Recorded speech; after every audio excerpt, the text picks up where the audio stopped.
Wonderful. Well, if I have not met or connected with you before, my name is Shayna Lang. I'm the Community Engagement Manager for Pathways to Inclusive Higher Education. And we do webinar series every fall and spring to hopefully resource our community of parents and teachers and disability service providers in just resourcing them with information about inclusive higher education, but also connecting them with some services and community agencies that support the development of students with intellectual disabilities as they pursue college. And so this webinar today is specifically focused on community-based services. And we're going to hear from Developmental Pathways, a community-centered board. We're so excited for them to share a bit more about waiver services and how students with intellectual disabilities can connect to those. And we'll talk kind of woven throughout how that's going to speak to those that are pursuing college. So that's kind of where we're headed. Wanted to give you, there's links in these slides that I'll send to all of you after our webinar. You'll probably get that first thing in the morning, where you can see our one remaining webinar of the fall semester is next week, where we're going to be talking about the social component of inclusive higher education. Our full fall webinar series has focused on the 4 pillars of inclusive higher education, which is academic engagement, career development, independent living, and then social growth as well. We're going to make sure to have time throughout our webinar this evening where we pause and just give you space to unmute and ask us questions. We know there can be lots of questions surrounding college for students with intellectual disabilities and waiver services, and so we want to have space for that. But also know that you can throw questions in the chat as we go along. And if there's ever a time that's appropriate for me to pause our presenters, I will do that and we can address that question, or we'll wait till the end. And then we're going to have a feedback survey at the end of this webinar. It's just really helpful for us to hear from you if this is information that's pertinent, helpful, anything else that you need. So we just encourage you to mentally prep for that and to plan to complete that survey for us. It should be very quick and helps us serve you better. And as you know, we are recording and this will be sent to you all in the morning. So let me just first share a bit about who IN is. So we're a nonprofit in the state of Colorado that helps universities and colleges develop inclusive college programs for students with intellectual disabilities. And within those programs, we specifically want to see students experience academic growth, social development, career advancement, and independence. So those 4 pillars that I had mentioned. And the ways that we do that as an organization are those 4 components over on the right side of the screen. So we do that primarily through education, reaching out to educators, to disability professionals, and letting them know that inclusive higher education is an option, that there's impact and there's meaningful outcomes that we're seeing. We do lots of outreach to families and prospective students so that they also know that it's an option for them and how they can best prepare. We work on expansion, so we're excited and in developing new programs across the state as we speak, and I'll touch base about that in just a few slides. And then we also track the outcomes of our inclusive higher education programs specifically. So we are now starting, as we're gathering more and more graduates, to do annual surveys of them to be able to track what are those outcomes in employment, social engagement, general joy and satisfaction with life. And so we're excited to share those as we move forward.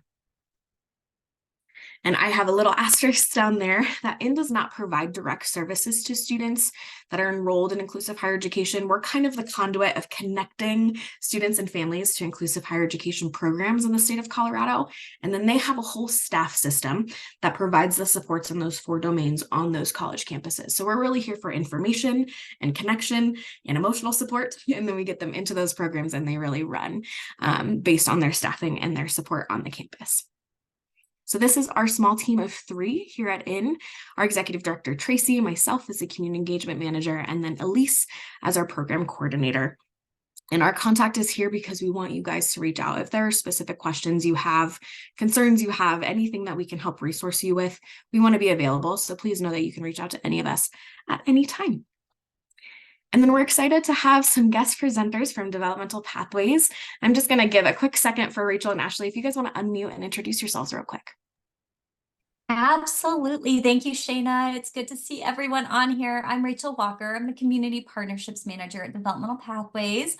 I've been at DP for about 15 years now, so fairly new to the community engagement side of the shop, but I have a lot of experience with serving our community and the individuals and families that are part of our programming. So we're really excited to join you tonight. It looks like we have a small but mighty group. So like Shayna was saying, we can be informal tonight. We can answer questions as we go. So please, please don't be shy to unmute or to pop something in the chat, and I will pass it off to Ashley.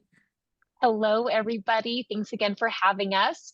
I'm Ashley. As Rachel said, we are with DP, the community engagement team, and I'm one of the program administrators. I'm newer to the DP crew, but I have been working within the field of human services and helping provide support to individuals for about 15 years. So not new to that space, but newer to this organization, but I'm excited to be here. So thank you both so much. And on this slide, I linked to their general website. I also linked this video of Aaron Schmidt. He was one of their Developmental Pathways Shining Star Award recipients in 2017. And it was something that I just located on your website, but it was really fun to see. He's a student that has moved through inclusive higher education. And so I encourage you guys, as you get these slides, watch that video.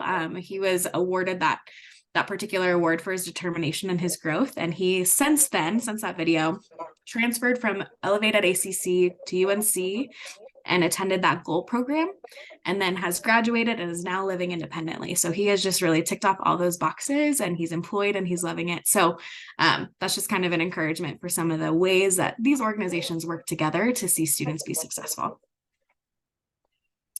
So where are we headed for this particular webinar? So we have just 3 objectives that we kind of want to hit on.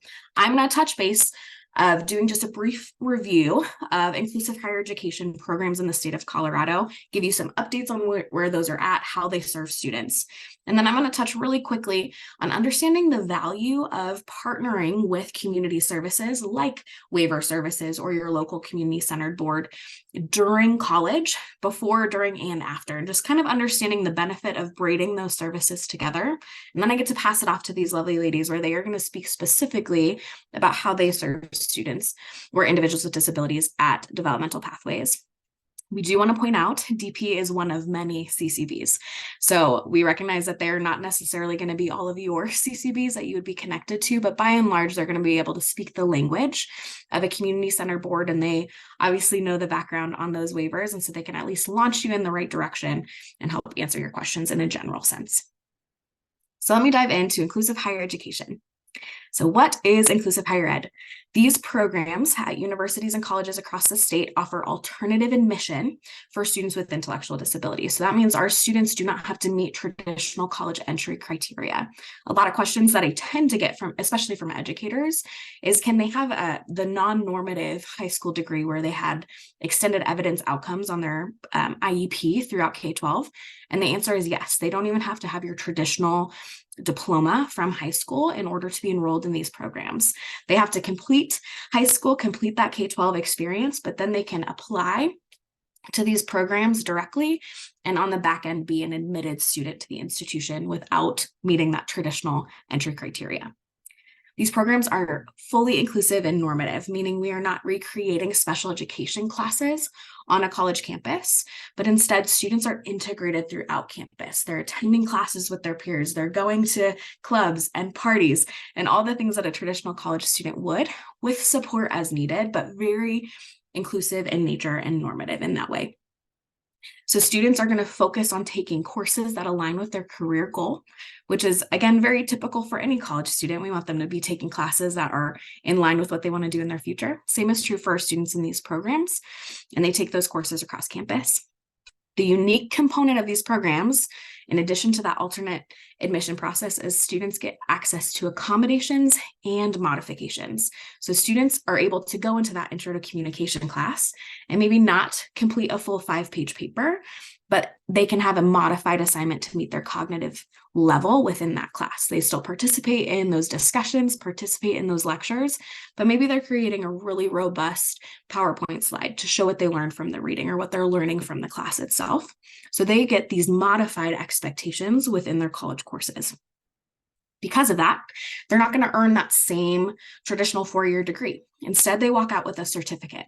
But these certificates within these programs are accredited at the institutions. They're receiving grades and transcripts. So there's still a high level of rigor and challenge for our students that are in these programs. But the certificate across these programs we call the Comprehensive Higher Education Certificate. And again, they receive that at graduation and it's accredited by their institution. And really, there's staff support in those 4 domains that I've mentioned, those 4 pillars of inclusive higher education. And these are our 4, and these are some of the common ways that these programs support students in those domains. So academically, they're included into coursework, but they have access to those modifications and that modified certificate.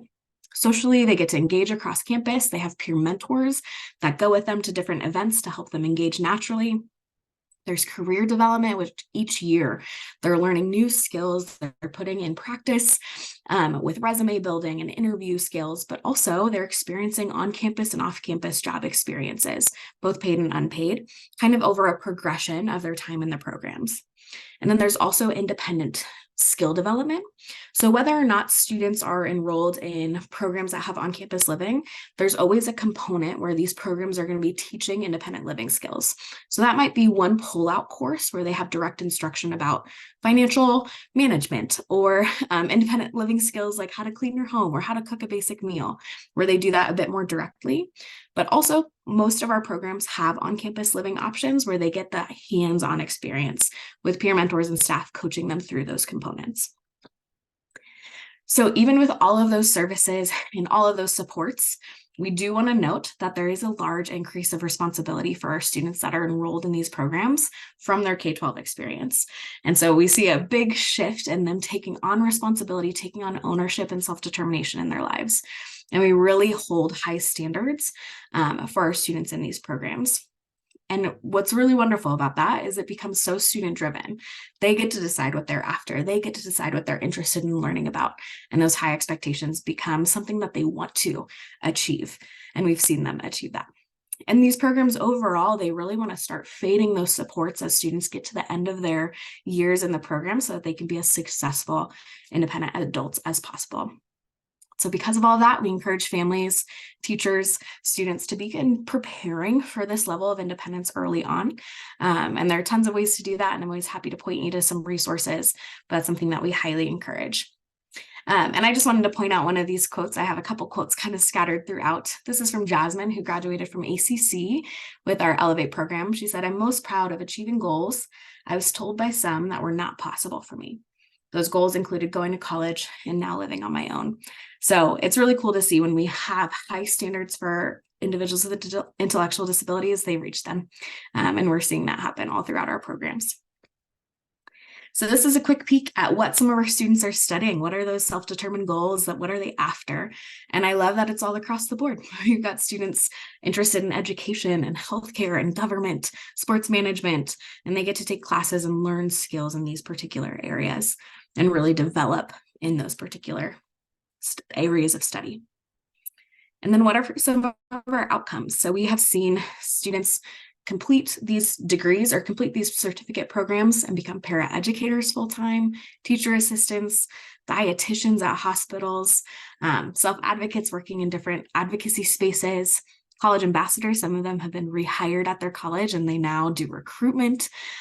Really wonderful to see just diverse outcomes of our students, not just kind of where you think they might be pigeonholed after K-12. They really have open doors to unique employment experiences.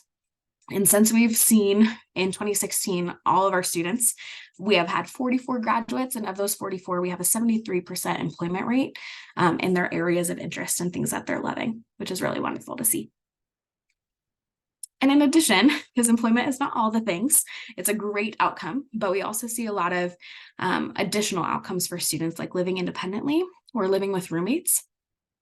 We have several that are still living with their families, but they've learned how to have independent transportation so that they can go and engage socially across their community and be involved in their community. And ultimately, we just see students have that more self-determined life as they've moved through these programs. So this is one of my favorite quotes from a parent. She says, "The bar has been set high and the students have risen and reached it. They've been presumed competent and their lives changed." And that's just really what we think inclusion does. We think that it changes lives and we think that it's powerful and it should be in every sphere. And so we're excited that it's in the higher education sphere here in Colorado. So let me tell you where these programs exist if you guys don't know them already. First, we have Elevate at Arapahoe Community College. That's our current community college campus. So there's no on-campus living there. But as a really wonderful community, colleges are just wonderfully inclusive places by nature. And so really great program. Because it's a community college, it has a 3-year program instead of your traditional 4-year. It's pretty typical for it to be a shorter time frame. We then have the Office of Inclusive Services at UCCS in Colorado Springs.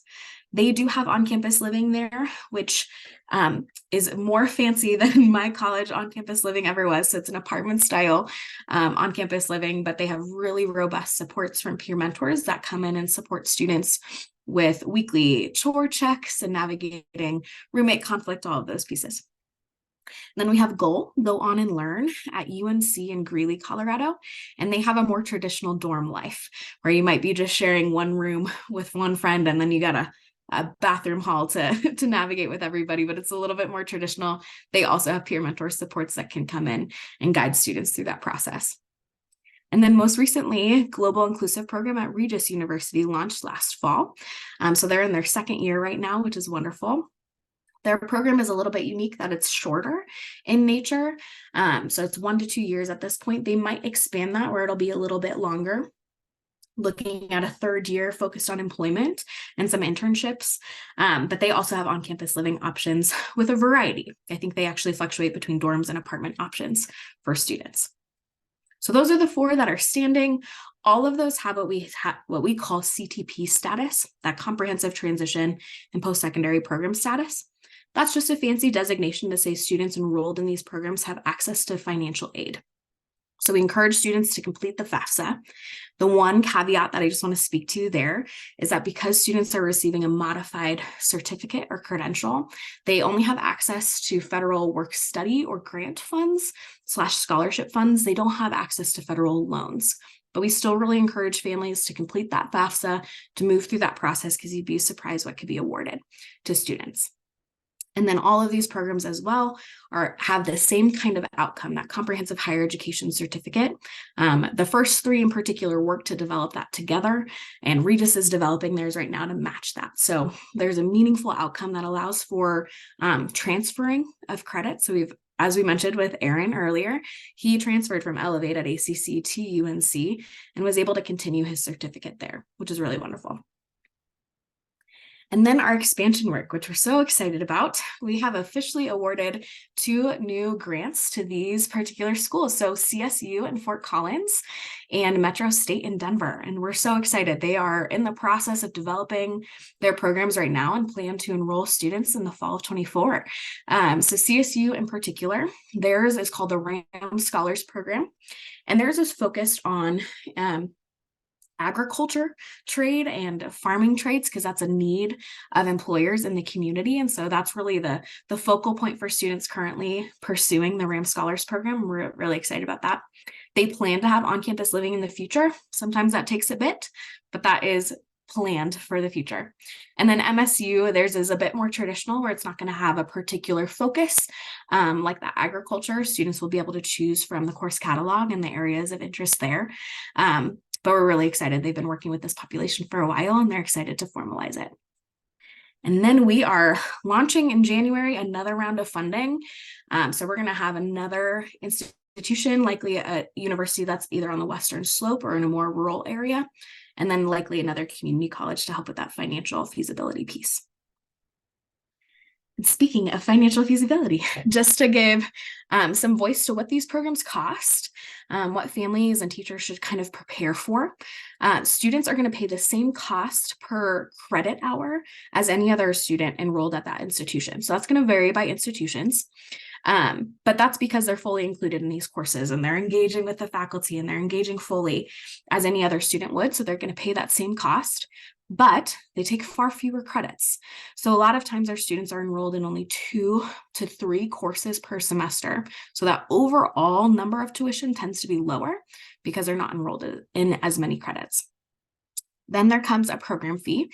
So with all of those 4 domains, academic, social, independence, and career, there are staff members that are supporting students throughout their program. So the program fee supports those staff members to be able to best support students. the program fees are going to vary across institution. We might have a $3,000 program fee annually at the community college level, and that could get bumped up to closer to $8,000 at the university level.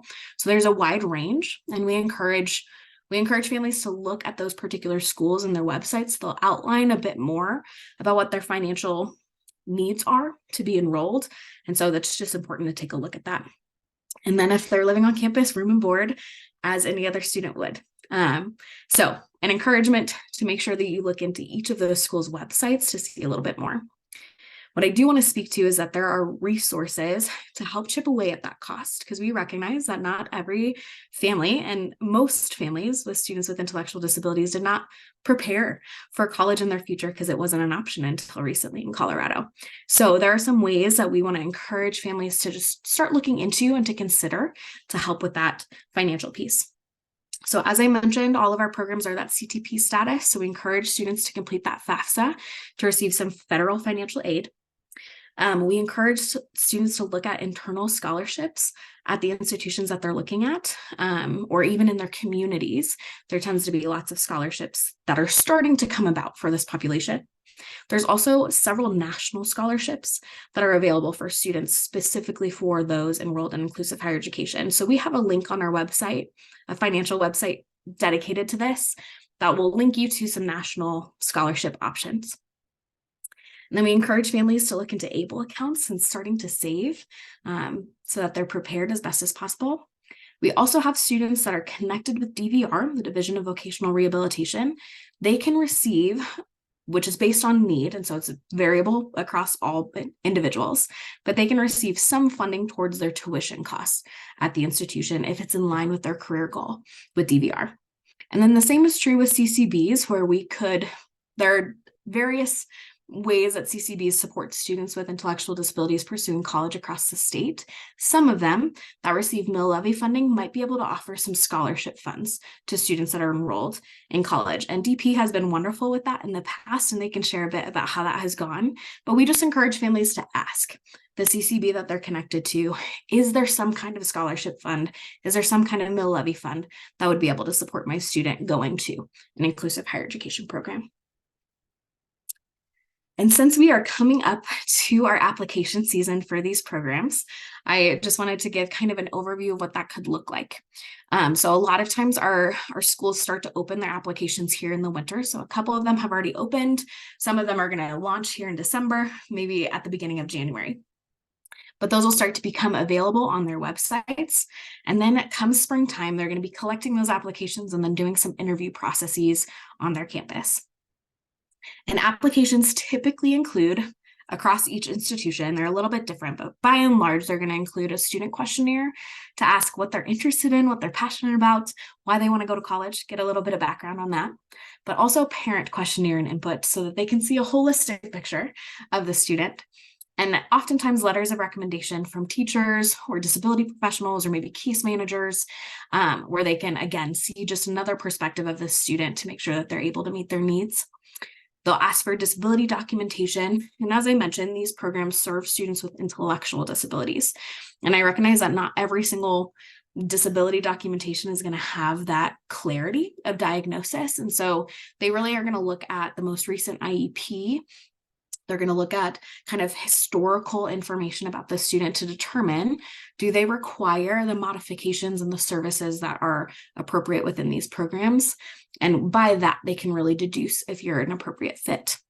And then likely they'll do an interview and on-campus experience. So on this slide, there's a link to just a blog post on our website where we will continue updating links to these applications so that you can have a one-stop shop if you want to apply to multiple or just kind of want to check out how they're all looking. So that link will be updated throughout this winter and spring season.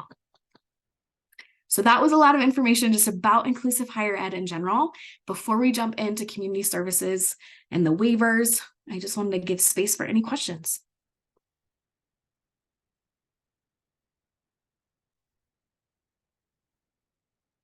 Wonderful.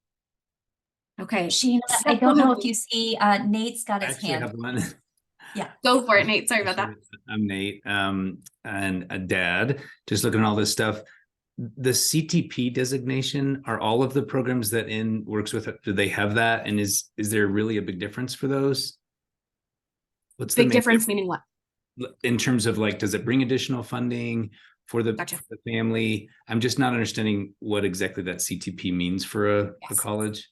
Good question. So yes, all of our programs, the 4 that are currently in existence and the 2 that are being funded, that's a requirement for them to apply for CTP. Essentially what CTP is it's a designation that the program receives where the Department of Higher Education identifies this program as reaching a certain amount of criteria to show that they're actually doing meaningful work for their students. And that designation then allows anybody that's enrolled in that program to complete a FAFSA and have access to federal financial aid. Before they have the CTP status, students that are enrolled in these programs don't get access to the FAFSA or that federal financial aid. Gotcha. So basically it just allows them to access that same stuff. We got 2 other kids in college, so I'm aware of how FAFSA works and all of that stuff.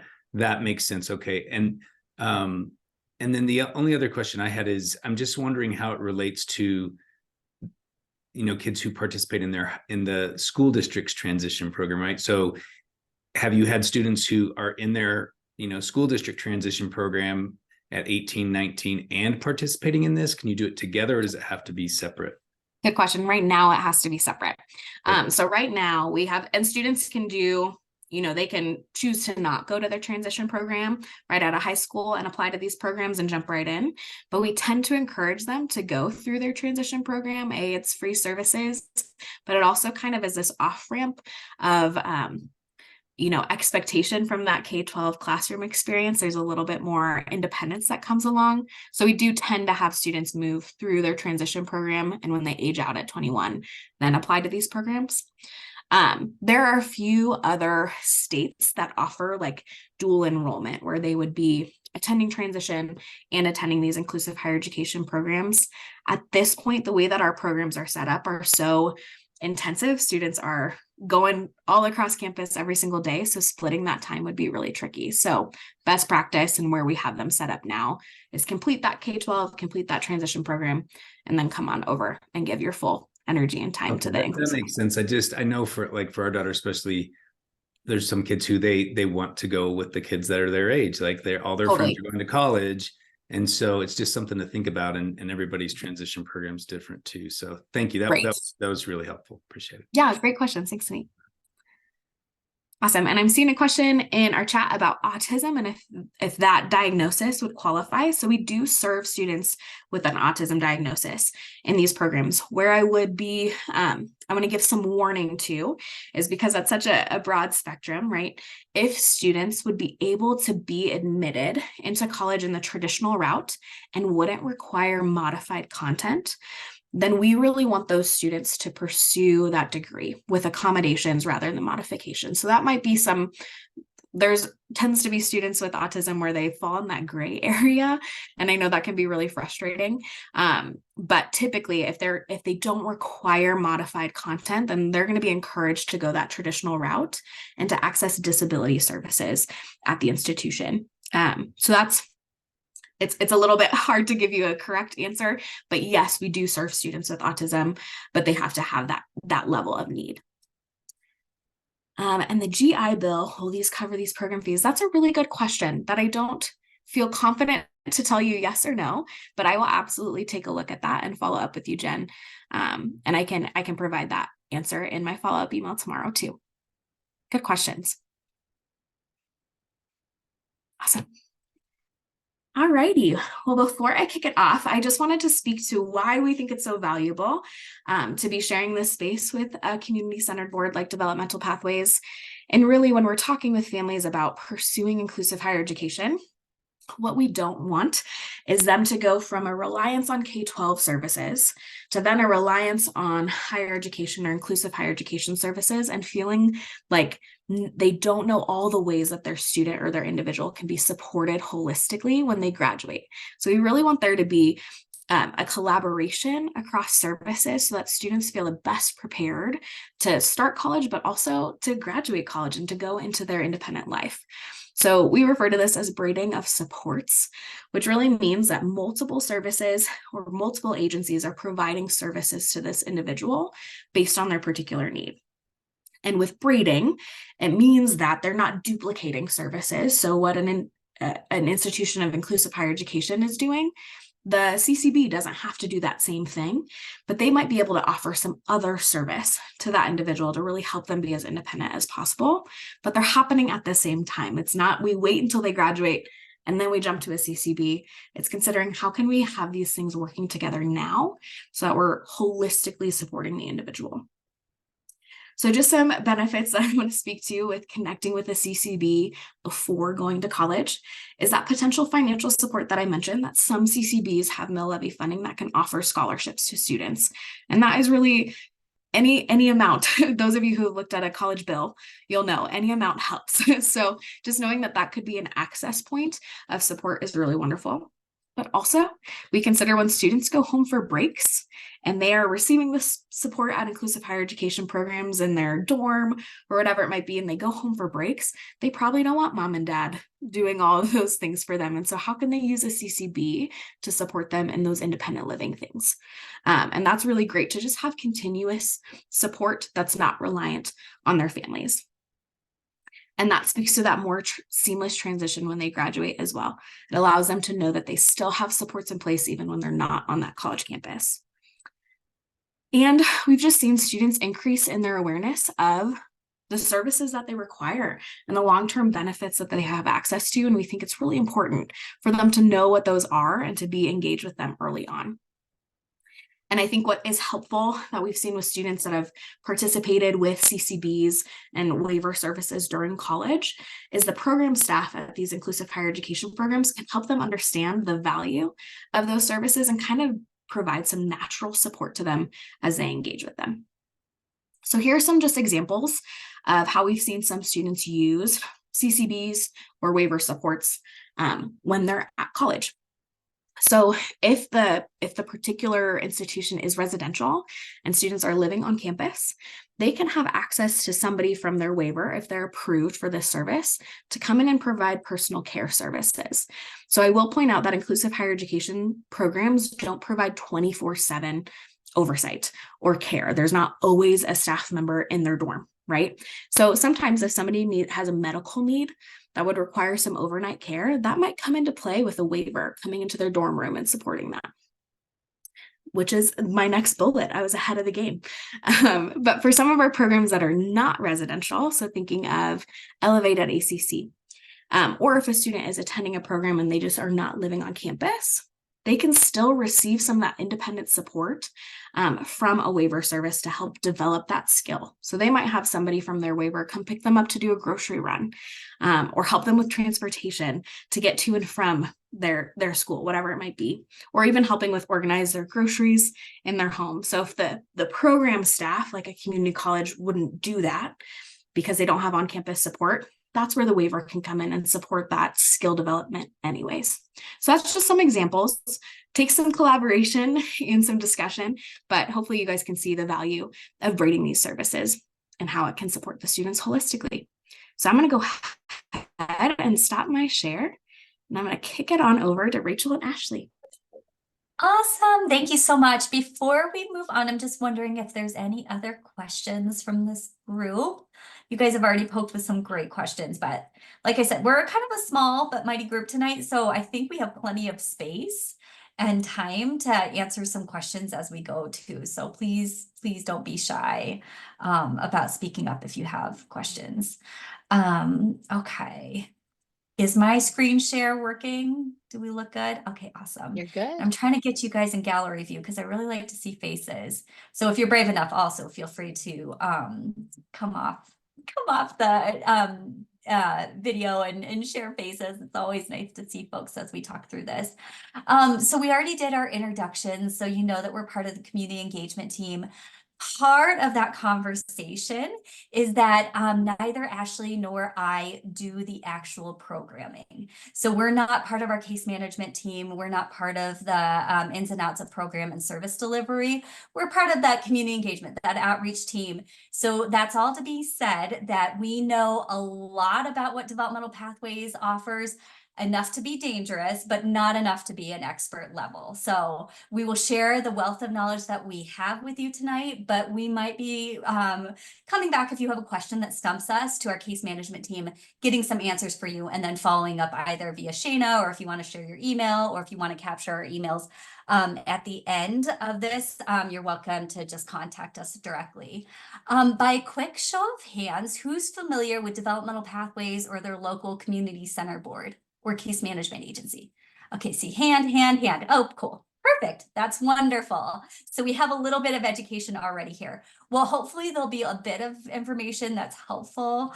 I'll try to weave in some of Shayna's points about how we intersect with in and then the work that we've already been doing within in terms of like scholarships and how we really want to collaborate within as a partner to make sure that everyone's maximizing their benefits, right? There's benefits all over the state of Colorado. And if you are system savvy, you can really leverage them to make a big difference in your student's life. There'll be space at the end for questions, but like I said, please feel free to interrupt us and ask questions as we go. Happy to go through that. This first one, Shayna kind of covered. This is what's in it for you, right? These are the incentives to listen and engage with us tonight about the importance of talking to a case management agency or community center board, even while your student is in school, because there's ways to really leverage the resources that are available. So like Shayna was saying, we can complement what you're already receiving through IN, or if you're not part of IN already, this is something that you can visualize for the future, how those might work together. These are state and federally funded services, so they're no cost to you. So there's really no drawback in pursuing some of those relationships and resources. If you're a taxpayer, this is where your taxpayer money, some of it goes to. Also want to just highlight that as your students start to age out, even out of their transition programs or out of high school or out of IN and their university or college experience, they will become adults, right? And it's important for us to be forward thinking and really plan for that future and that transition to adult services, adult supports, because we want folks to really go out and if they want employment, to seek employment, if they want to volunteer, to be able to volunteer, if they want to live independently, to live independently. We want all those things for the students that you're supporting. And there's ways to use your waiver or programs and services benefits to make that all happen. This is just a little taste. We'll talk about some of the specific services that are available to you, but there's day programs, there's supported employment. Sheena talked a little bit about that life skills training that's offered in a waiver. So all those are really just amazing services that could be available to you and your student.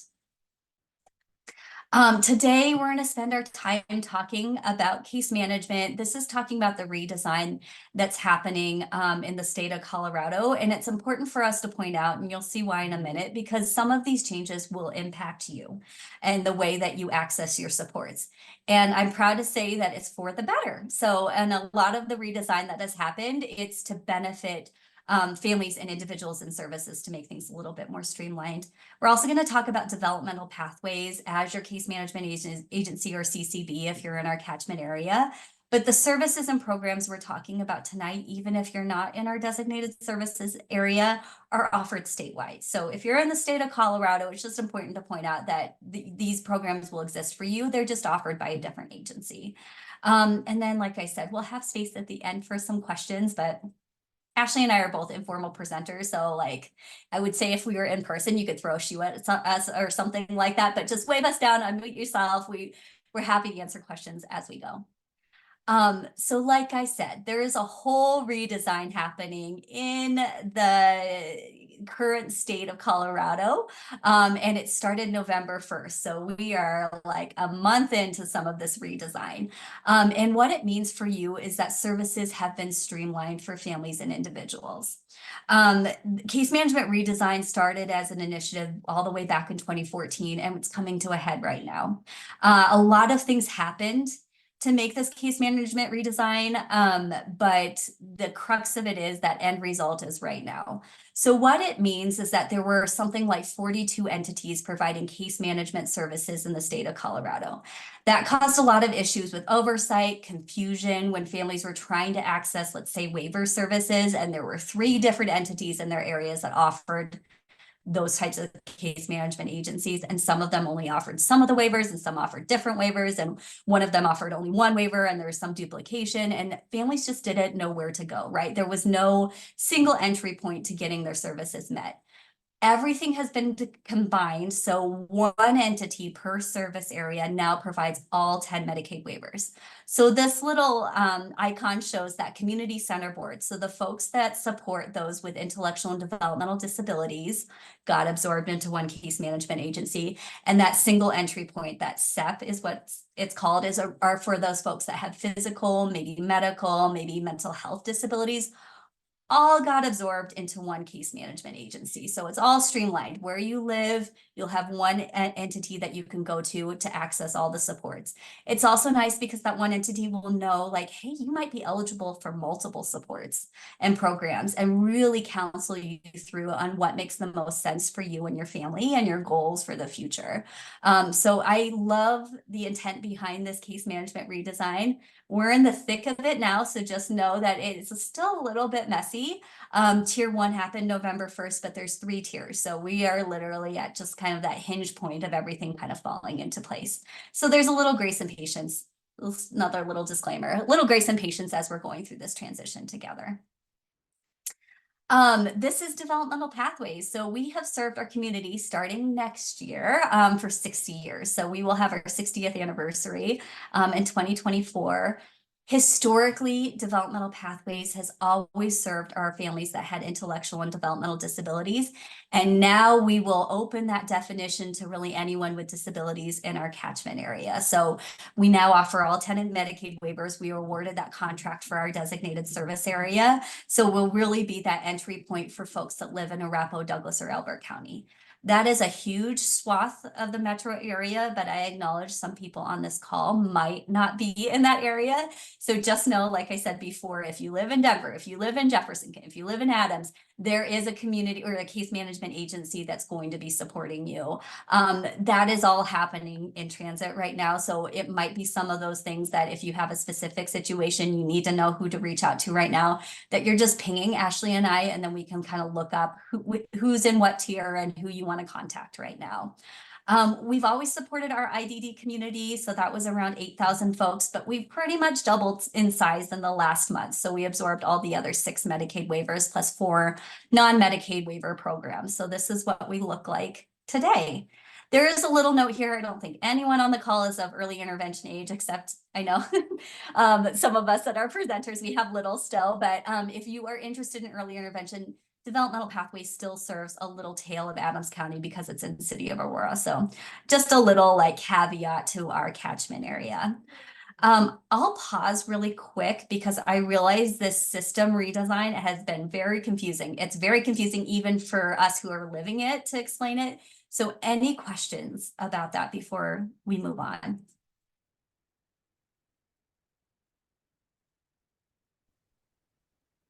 I'm going to throw in the chat a link that has a list of the different case management agencies as a directory right now. I believe this is still an accurate list to share, Rachel, so you can confirm. But just in case you guys are outside of that in catchment area and you want to see where you would land, this is the place to go. Thank you, Shayna. Yeah, there's that list is ever evolving, right? So we're, like I said, we're in tier 1 right now. Tier 2 and tier 3 are happening in 2024. So there is a little bit of confusion, but just know that designation of community center board still actually does exist. It's just been absorbed into that larger term case management agency. So CCB and SEP are still 2 designations. They just make it a little easier on everyone's life that we're all case management agencies now. All right, on to the next one. I am going to pass it to Ashley to explain a little bit more about who we serve. Thank you, Rachel. And just kind of another little pin for the confusion of all the things. Truthfully, just email or, let us know like, hey, I don't know where I am. And we can always figure that out. Or even if you called our intake team, they would be more than happy to be like, oh, we're not your person. Here you are. So you will be supported. It's confusing. It's a mess, but it'll get cleaned up soon enough. So who do we support at Developmental Pathways? We support pretty much the lifespan. Rachel spoke to with our early intervention program. So we have the itty bitties all the way to adults. So anybody, within the IDD, children with medical needs, adults with disabilities, blind, physical disabilities, HIV, AIDS, adults with mental health needs, or those with brain or spinal cord injury. So those are those new waivers that we've now absorbed. So anybody who needs a little extra support with any type of disabilities are now within the Developmental Pathways umbrella. So some different programs that we have with Developmental Pathways, back to that early intervention, all of our 0 to 3s, up to community outreach. So the different things that Rachel and I do, family support, the HCBS waivers, which is the other fancy name for the Medicaid waivers, kind of that added additional support that we'll be talking about on the next slide, and a little bit more. So we really just try to help individuals live their best lives. So we are just trying to be that main support for families and individuals with whatever they may need, whether that is, we talk a lot about with our littles, like recreational supports or sibling supports, but all the way up to that pre-vocational, or how we can help individuals kind of leaving the nest in a sense, so live those successful lives outside of your home when they get to that age. Ashley, I'll just jump in really quick because I think this is a great slide to talk a little bit about the mill levy that's available at Developmental Pathways. So that mill levy is used to support all these additional programs, and it operates community outreach entirely. And so community outreach is the one program that is unique to Developmental Pathways because it's funded by those local dollars. So Arapahoe and Douglas County give us money through property taxes to do community outreach. But we also have additional ways to leverage our mill levy dollars, which includes scholarships for the students that are in our catchment area. And those scholarships we've released directly to IN, knowing that you guys have a better pulse on who's in need, who's going through the program. You guys know your family so much better. So we've issued just a bulk amount of money to IN to be able to use for the parameters of our students in our catchment areas, and then they can use at their discretion. So that's our current relationship, but it all is linked back to those mill levy dollars. So if you happen to live in our area and are a homeowner, thank you. We appreciate you. Okay, Thank you. I'll release it back to you, Ashley. No, that's perfect. No, thank you for that. Just a little added tidbit. And a lot of those different ways that we can leverage that, like Rachel was saying, is again, just to better support individuals that may have a need that maybe not be necessarily on that Medicaid waiver, but we would still like to be able to support if you're within our encatchment area. So thank you for bringing that up. So the home and community-based waivers, other fancy name for the Medicaid waivers, are that extra benefit for those who already qualify through the Health First Colorado, just kind of our basic Medicaid plan. So the 10 now waivers that Developmental Pathways serves, we're talking about these home and community-based waivers. So previous to this case management redesign, we were supporting our individuals with IDD needs, and we would have 4 waivers, and now we gain 6. And so there's our 10. Just a little note here too. So that word waiver, I like to explain to families that there's typically a financial component associated with qualifying for Medicaid, right? Most people know of it as an income-based program. That little waiver is sometimes really nice to explain to folks that there are financial considerations that if you wouldn't qualify traditionally for Medicaid based on income, that you could qualify for these additional benefits because you're actually qualifying for disability, not that financial component. So when I'm talking to families, you can qualify for Medicaid either based on financial or based on disability. And if you qualify based on disability and you qualify for one of these waivers, you're given an extra set of benefits, which Ashley will explain more on the next slide. Thank you. Yes, it is something that I think we have now when we've been doing these talks a lot within even our school systems, or talking to parents who are like, oh, we don't qualify. We don't qualify. Like, well, yes, you do. Your child does, because you have this determination, and this is the way that you're able to get these extra supports for not only for your kiddo or for your student, but for your whole family. So the way that this kind of sits, or the way that we like to be able to describe it, is by this pyramid diagram. So that state plan at the bottom, that basic regular Medicaid, is what typically people are aware of. A very widely used benefit in Colorado. The different things that are covered here: primary care, inpatient, outpatient care, ABA services recently got added on a couple of years, last year, 2 years ago. Recently. I think it was 2018. Yeah, believe it or not, okay. it was pre-COVID. Okay. Pre-COVID and post-COVID, the way that we decide how things run. So you have your state plan, in which Rachel was just mentioning that you're able to be eligible for, not necessarily just financially. Then you have that long-term supports and services. So think of these are services that should be offered like in a nursing facility or long-term home health care. Then above that are these home and community-based service waivers. So these extra set of hands that are extra set of supports for our highest need individuals. So if your student qualifies for this, you kind of qualify for everything underneath. So if they're already eligible for the basic state Medicaid plan, then there's a high probability that they might be eligible for that waiver at the top. And if you're at the top, you have benefits for everything underneath.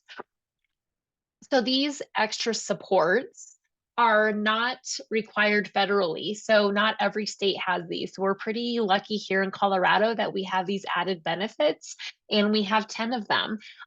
So one kind of cool thing that we're learning with this case management redesign is what Rachel kind of alluded to earlier. Like, you might be eligible for more than one, which is really neat, which before this redesign, we may have had clients that were utilizing these services from a different area, from a different step that we weren't aware of. So it is kind of neat to see how some of these intertwine, and it really does kind of provide a menu of services that the individual might be able to be qualified for, that are like tens of thousands of dollars extra supports for these individuals in your family. So these are the 10. We don't know all the ins and outs of them yet, so apologies in advance as we're learning. We have 4 that are dedicated for children and 6 for adults.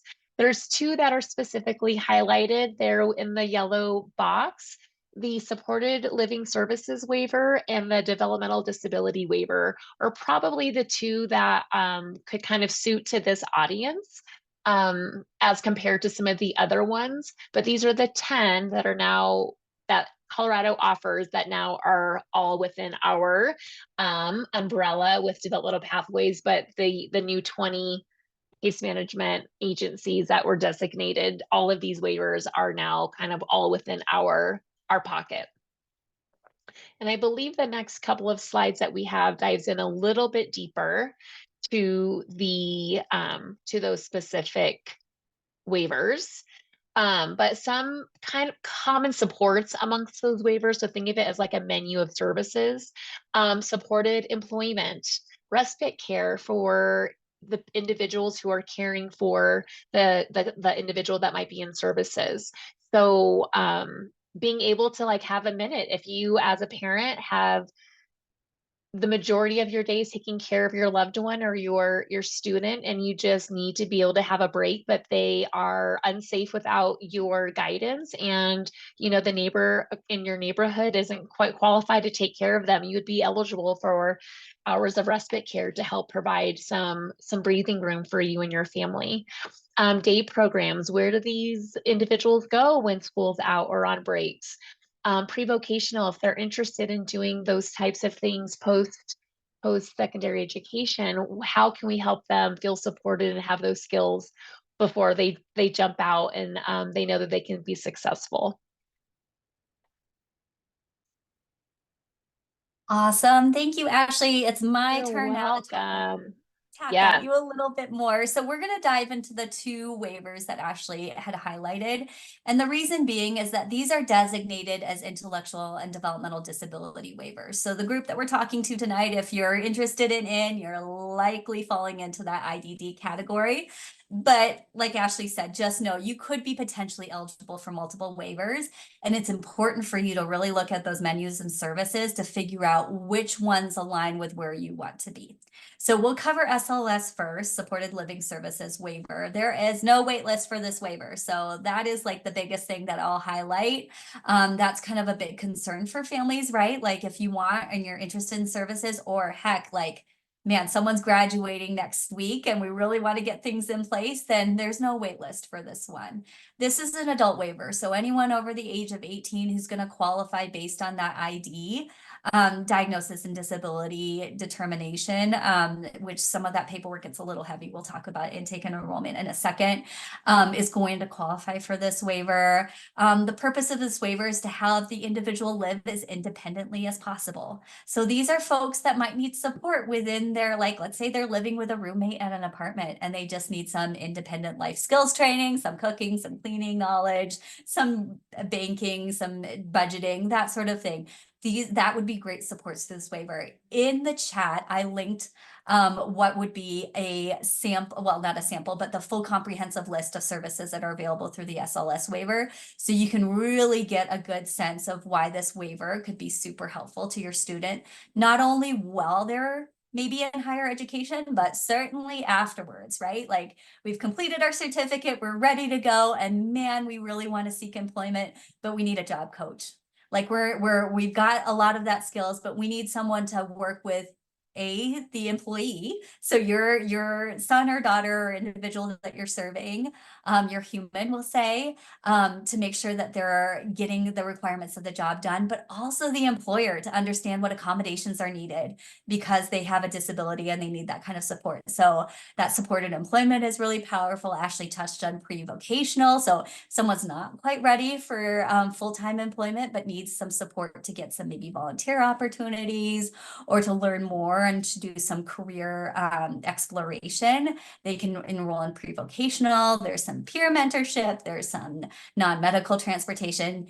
And then all of this is in addition to the robust services that are offered just via having Medicaid.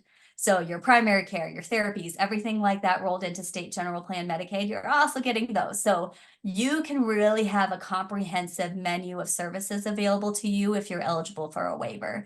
So if you have any interest in these services and everything like that, I would highly urge you to start the intake and enrollment process if you're not already with us. I did see in the chat that someone's on the children's HCBS waiver. And so that is a non-designated IDD waiver. So that's like one of the general children's waivers, but you might have qualified for that for some medical things going on, but your son or daughter might be eligible for an ID adult waiver.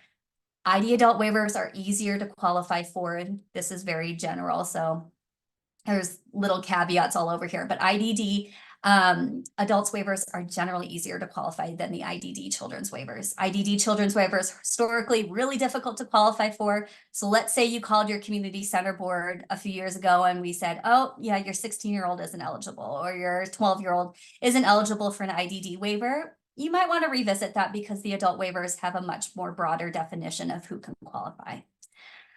All right, so that is SLS. Oh, big note here. They are responsible for their own living arrangements. So that might be independent living in an apartment, that might be with roommates, that might be still with you, but in this waiver, they're responsible for their own living arrangements. which looks different than the DD waiver. So again, this is an adult waiver over the age of 18. However, this waiver has residential support. So they get 24/7 support every day of the week, all day, every day. So they have support staff that are really there for that individual throughout the daily routines. Because of how comprehensive this waiver is, there is a wait list for this waiver. So if you have someone that you're supporting that you anticipate will need residential supports that has an IDD diagnosis long term, so let's say when you're not around, or that they don't have any other support systems that can support them when you're not able to care for them any longer, you're going to want to get on this wait list.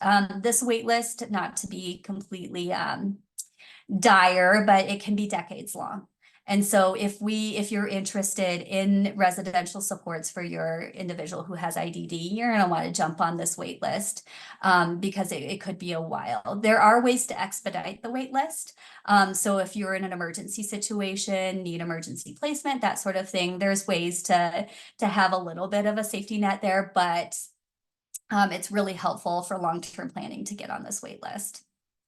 I should point out also on this waiver, because of the group we're speaking to, support in employment, pre-vocational, also offered through this waiver. So a lot of cool things that your student can access if they happen to get on the DD waiver. As a case management agency, this kind of makes sense. You get a case manager. That is our role. We are your access point to these additional programs and services. Your case manager is state and federally required to exist to connect you to your funding and your resources and to guide you through the program. So these are the roles that they serve as they're supporting you in whatever, if you're on SLS, if you're on DD, this is what you can expect by working with your case manager.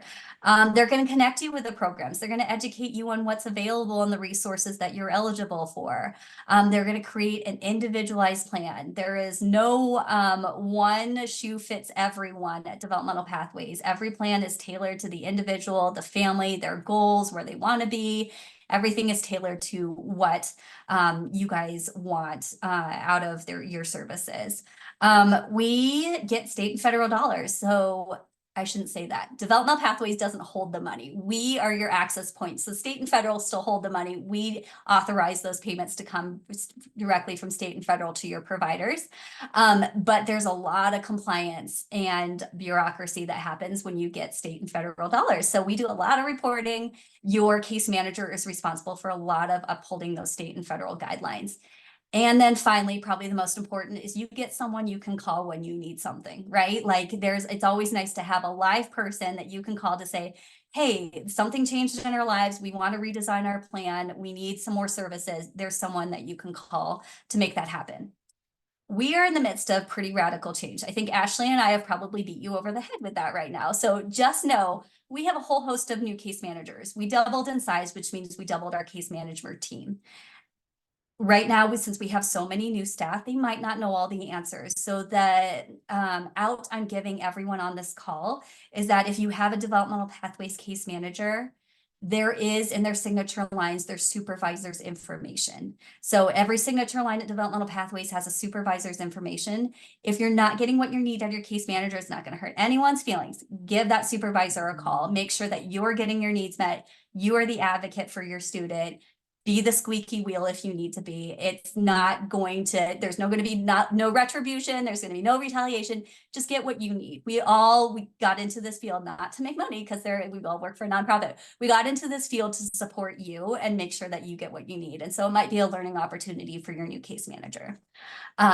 Just always a little disclaimer there. To make a referral. So you're not connected with Developmental Pathways, but now we piqued your interest and you're really excited to call us or get connected with your case management agency. It's really easy. You're going to call or email us. And we just found out this week, we have a handy dandy new online intake form too. So I'll link that in a second. So you can just give us a call or an email. It's helpful to have your contact information, your students' contact information, what's going on. So diagnosis, summary of needs, and that sort of thing. And then if you happen to have IEP and testing data, that's also super helpful to include. We'll follow up with you in 1 to 2 weeks. Typically, I usually tell families if they're not hearing from someone in 1 to 2 weeks, again, be the squeaky wheel, get a hold of us. Let us know that you sent in an email a couple weeks ago, just to get back on our radar. Ashley, I saw you unmute. I just sent the link in the chat for all of the intake and enrollment. So just wanted it to be there while you're talking about it in case anybody needs to pull it up. Perfect. Thank you. Thank you. All right, this path to enrollment. This looks a little scary, and I'm not going to go through all, I think, whatever, 13 steps, because that would take all night, right? But this is to illustrate, because I want to be real with everyone on the call here, that if you call us tomorrow, you won't get services the next day. It takes a bit of time. We have state and federal guidelines we have to follow. This isn't like Developmental Pathways really wants to have you jump through hoops. This is because we have funders who are asking us to uphold those guidelines that we're just responsible for. So this is to just illustrate, you will work with several different people during the intake and enrollment process that will guide you step by step on what we need from you and then what we will send and submit on your behalf. The more you participate, the faster it will go. So just know, like, it could be a months-long process, or it could be several month-long process, depending on how much you can participate with us. If you have information in hand, so the more information you can provide for us, including diagnosis and testing and all of that, the faster it's going to go. But it's to be realistic with you. Got it, Jen. It was nice to see you tonight. Just be realistic with you to let you know that there are some limitations to how quickly we can do intake and enrollment with you. That is our final slide. So we are open to any and all questions. Please feel free to just jot down our information. I know Shayna has the PDF version of this presentation, so she can also send that to you. Shayna knows how to get a hold of Ashley and I, so if you forget everything, just reach out to Shayna and she can connect you with us. Even if we're not your case management agency home, Ashley and I have open doors. We will find you the person that you need to be connected with. We truly live and breathe that we really just want you to get the supports that you're eligible for and that you're interested in. So I'm going to stop sharing really quick so I can see faces again and just see if there's any questions. Hi, Nate. I have another question. So just in terms of the waivers, you mentioned the residential waiver is the one that's the hardest, has the longest list. From your experience, what does it take to qualify to get that residential waiver? So is it worth, if your kid maybe is not going to qualify, is it worth being on that waiver or just doing something else? Just wondering. So that is one of the IDD waivers. So if you qualify under the state's definition of IDD, you're going to qualify for that waiver. So folks, and I did forget to mention this, if you want to be on the DD waiver and you're on the wait list, you can get SLS while you're waiting. So you can still get one waiver while you're waiting on the other, which is what most people are doing right now, that are waiving on that. The state's definition of IDD is a diagnosis, so a medical or neurological condition. So something like autism. Autism came up before, that can be a qualifier, along with IQ or adaptive testing with a score of 70 or below. So you have to have that diagnosis paired with some testing. And that's how you're going to qualify. So if you could qualify based on those, but then it sounds like there's some other criteria in terms of who gets access just based on the wait list or based on other criteria. Is that the? Yes. And yes, we simplified it tonight, but there is targeting criteria for every waiver. Right. So every waiver is designed for a specific population. The two we covered tonight are for IDD. So the qualifications that I just shared with you, that would be some of the targeting criteria. You're over the age 18, you qualify based on that, that definition of IDD per the state of Colorado. You can access SLS or DD.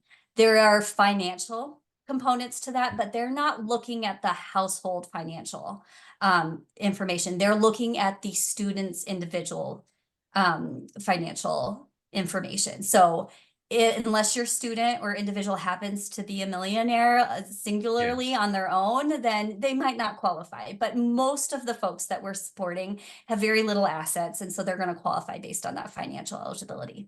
And if they're receiving SSDI, does that impact any of that?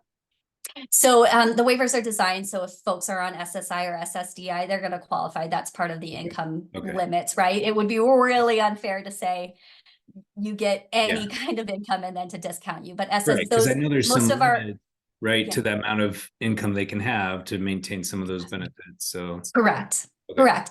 And even some, so I think SLS, and I think it's EBD, have adults with disabilities Medicaid buy-in. So they can still be eligible for their waiver and be working. So they just pay a small premium every month to get the benefits of their Medicaid. So the system is really evolving to acknowledge like a lot of folks want to work. And so we shouldn't punish them for wanting to work and contribute to their own household. Because if you're living at, you know, SSI or SSDI levels, you're essentially living in poverty. Those are not, especially with cost of living in Colorado right now. So there's an acknowledgement there that you're living at that poverty level. You get all these amazing waiver benefits, but we have a lot of people fear working more because they'll lose their waiver benefits. There is a disability calculator, so you can know how much income you can make before you lose your benefits. But that was a great question. So, and thank you, because it did bring up the point that not all is lost if you can't get on the DD waiver right now. You're going to get SLS if you're ready and willing to have it. That's helpful. Thank you so much.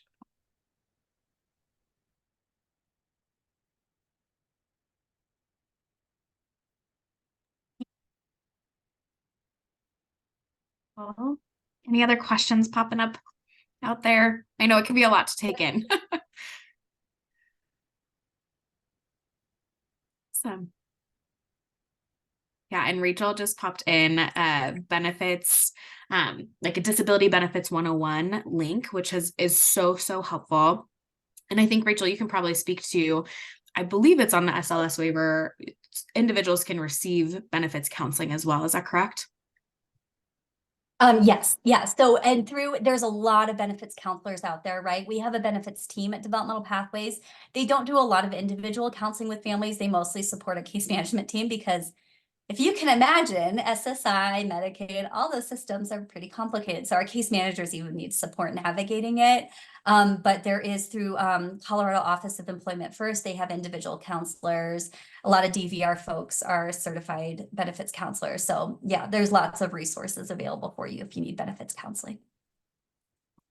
And I will strategically take all of these links and put them in the email for you guys tomorrow morning. So don't feel like you have to like star them and save them. We will make sure you have access to those because I know they're all very beneficial at different times. So we'll get those resourced for you.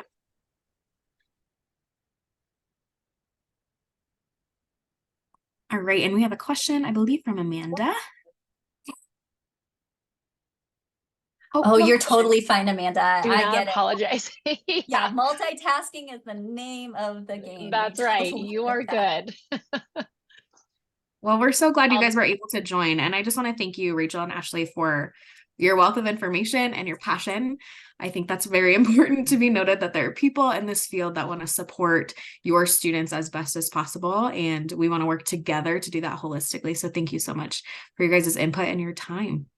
You're welcome. Thank you for having us. Yeah. Absolutely. All right, everyone. Well, what I will do, I'm promising you that I'll send you the recording of this tomorrow, along with those links and some other resources that we'll just include regarding inclusive higher education as well.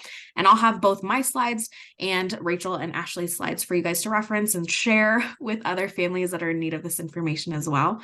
But as we've all mentioned, please feel free to just contact us directly if there's specific questions that come up. We want to be available to you and a resource to you. So thank you so much for your time. Hopefully you can go enjoy 15 minutes back in your evening.